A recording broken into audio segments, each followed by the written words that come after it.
ঢাকা চট্টগ্রাম মহাসড়কে নিষিদ্ধ ছাত্রলীগের ঝটিকা মিছিল, 5 যানবাহন জব্দ, 45 কর্মী আটক।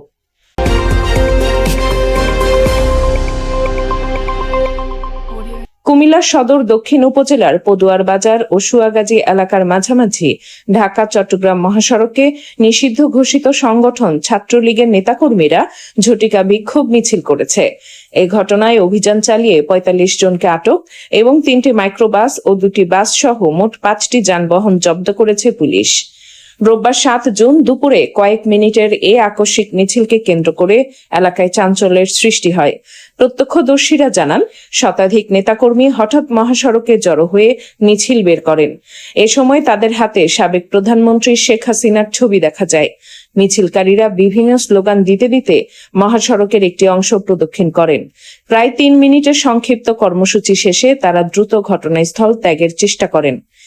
স্থানীয় সূত্রে জানা গেছে, দক্ষিণ জেলা ছাত্রলীগের সাধারণ সম্পাদক ইসরাফিল পিয়াসের নেতৃত্বে এ ঝটিকা মিছিল অনুষ্ঠিত হয়।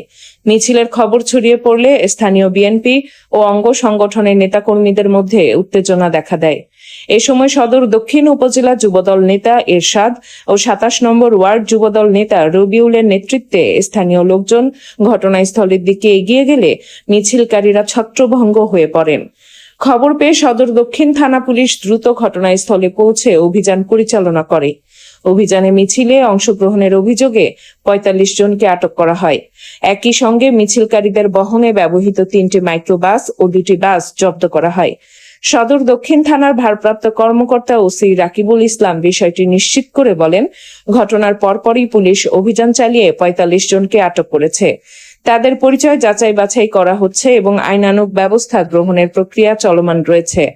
এছাড়া ঘটনাস্থল থেকে 5টি যানবাহন জব্দ করা হয়েছে। পুলিশ জানিয়েছে, আটক ব্যক্তিদের বিরুদ্ধে প্রয়োজনীয় আইনি ব্যবস্থা গ্রহণ করা হবে। ঘটনার পর মহাসড়কে কিছু সময় উত্তেজনা বিরাজ করলেও বর্তমানে পরিস্থিতি স্বাভাবিক রয়েছে। আইন শৃঙ্খলা পরিস্থিতি নিয়ন্ত্রণে এলাকায় অতিরিক্ত পুলিশ মোতায়েন করা হয়েছে।